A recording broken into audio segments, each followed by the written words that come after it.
Hey buddies, welcome back. Today we are testing new spots on the same river we normally prospect on. We're several miles north of where we usually are. We are going to test and see if there's better gold farther north than where we normally are. Stick with me, smash that like button, and subscribe. We'll see you in a bit.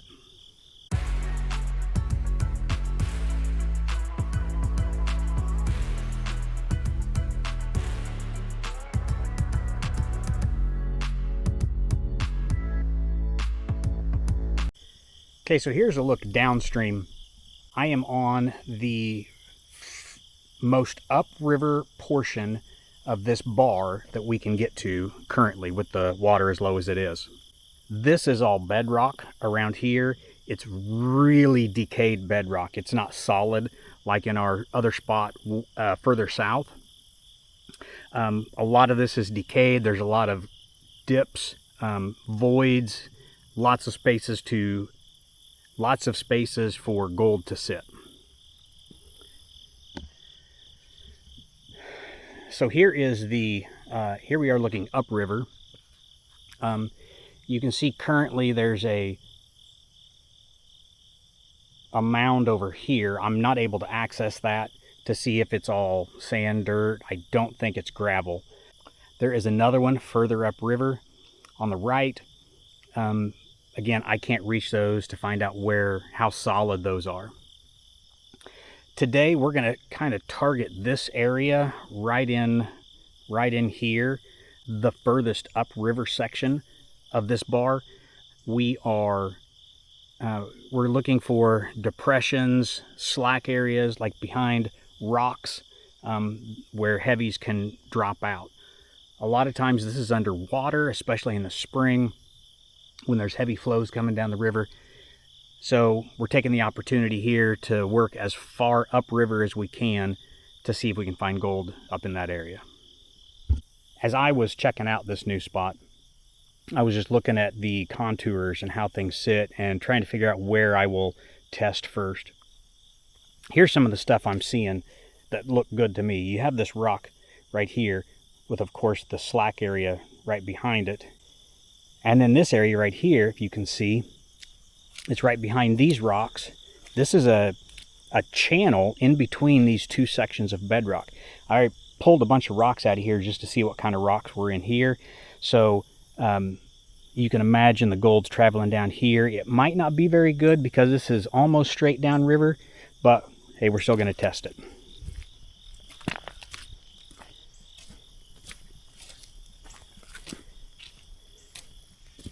There's another very similar little area right there that's a dip in the bedrock for places to settle, for heavies to settle. What is this? Oh, that's just a rock. Yeah. Looked like it was a piece of fabric.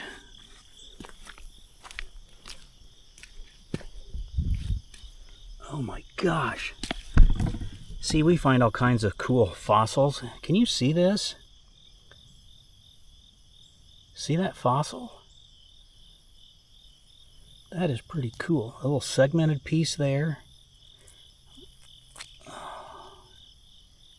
Yeah, look at that.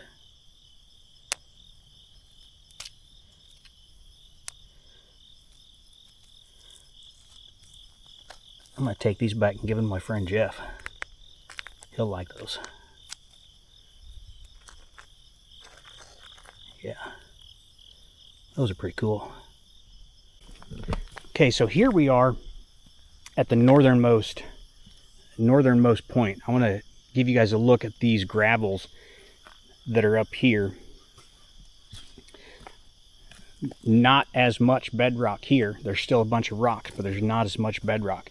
A lot more of these different rocks that are mixed in.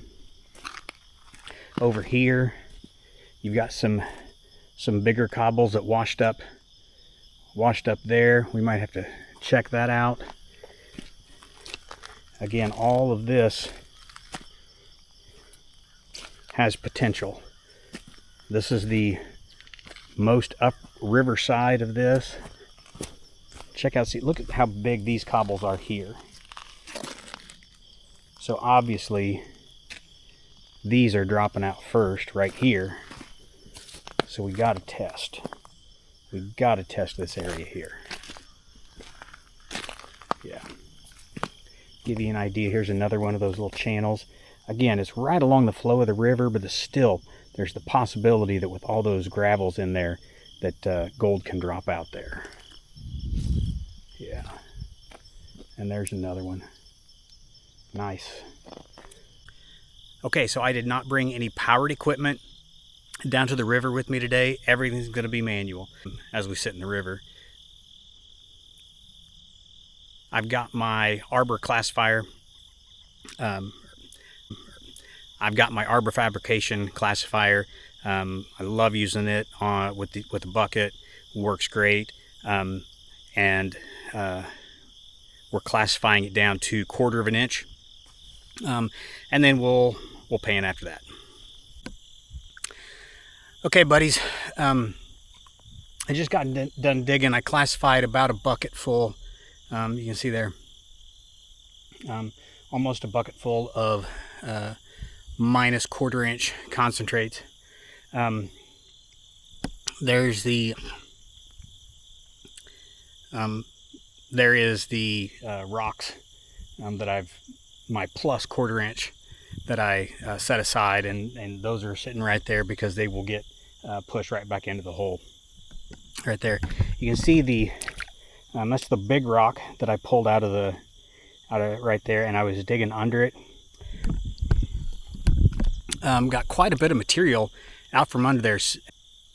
As soon as I moved that rock, I'd say the majority of the stuff was like minus 1/4 inch, and most of it passed through the classifier, but there was still some bigger stuff in there. So I did a test pan down deep.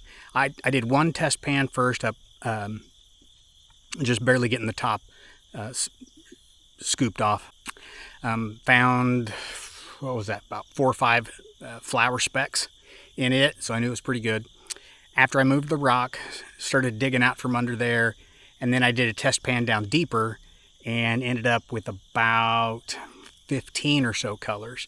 So it looked a lot better. Another thing, I found a couple of, I guess, pyrite nodules down in there. We'll look at those here in a little bit, maybe 2 or 3 or more. So we'll look at those at the end, but I'm taking those and kind of setting them aside just to keep them because I think they're cool. So just in this first little spot, I found several cool little things that I've set aside.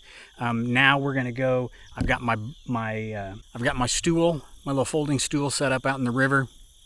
I'm gonna carry the bucket out there, and then I'm gonna speed pan this bucket of material and see what we find. Okay, I wanted you guys to see this. I dug my first bucket. I'm panning it back.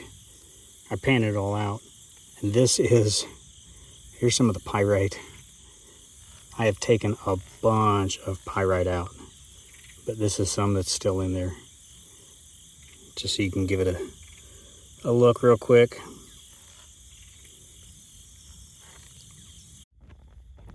Okay, so here is what I got from the first bucket that I dug. Pretty nice.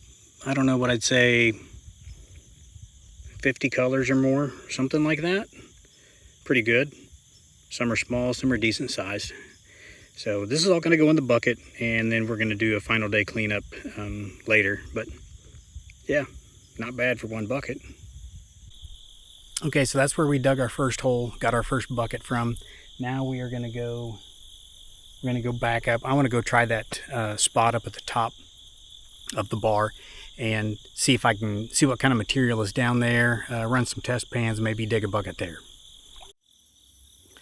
Okay, so I dug one test pan right there. You can see where my shovel is. Dug one test pan.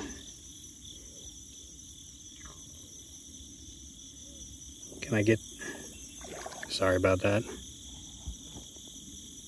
You see all those colors in just one test pan? Yeah, I think we're gonna do a bucket over here too. So I just wanted to give you guys a look at this area. as I showed you just a little bit ago, that's where I had just dug that test pan. I hit clay pretty quick, digging in that. So I'm going to try to dig some in this little channel right here. Look at these cobbles. You can see, everybody says look for the big cobbles, and then the dropout at around there. So look at these big rocks here. You can just see how nice that looks for being able to stop gold. And then here's right next to it. Come right over here. Pretty much the same thing. Let's move that piece of bark.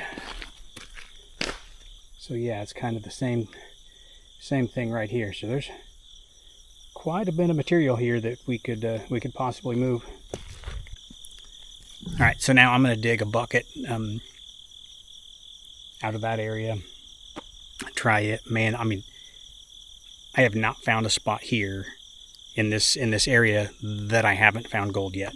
I've at least found something in every single pan. And then when you go and speed pan like a bucket, something like that, it looks great. And that test pan right there that was, I don't know, what was that? Probably 20 or so colors just in one test pan. So fingers crossed on this bucket. Okay, so I got another bucket of classified material that I dug from right here. And what I found really interesting with this hole is, you can see where I stopped right here, that is right at the clay. Started hitting clay there and stopped. The clay went all the way along there, and then I dug a little deeper right there before I hit the clay there. I could probably peel that off a little bit if I wanted to, but I got a lot of material out of that area right there. I mean, that's just where I got one bucket from. And then there's my tailings pile right there. I'm going to be interested to see how this bucket turns out. When the first test pan that I took there, it was about 2 shovels worth, and it was a big pan, very full. And I found still several pieces of pyrite. But then as I started going away from that edge of that rock, I didn't find any more pyrite. There's still lots of heavies, lots of material. We got the clay layer. I'm going to be really interested to see how this bucket turns out, to see if there is some relation in this area to the amount of pyrite as to the amount of gold. In that test pan, we found quite a few pieces in just that first pan and just a little bit of pyrite. So is it possible maybe more pyrite, less gold, less pyrite, more gold? I don't know. Go ahead, take a second, leave a comment down below and tell me what you think. Tell me how you think this next bucket is going to turn out. Am I going to end up with more gold and seeing less pyrite? Or will I end up with less gold and no pyrite? So let's go back in the water, get this stuff panned out. Okay, we'll try this. This is that second full bucket that I classified and ran. It's not, I can tell you, some gold slipped by me as I was, it's kind of hard to see, there's some down there. Yeah, so, but that's, that's not bad. That's a decent little amount of gold, so. Okay, so that second bucket had a decent amount of gold to it. I'd definitely say more than the first bucket. And the one thing, I still found pyrite in that bucket, but it was more smaller pieces. They were not the larger pieces like was in that other spot. So there was still some pyrite, there were still heavies in there. I did find some birdshot lead pellets in that bucket that I didn't find in the one before. So that tells me that the heavies are dropping out early here. Of course, I mean, that's pretty normal that the heavies drop out first and then the lighter stuff drops out. Okay, I wanted to show you the pyrite I found. This is all the pyrite that I picked out. There's all of that, And there's another specimen, a rock with pyrite stuck to it.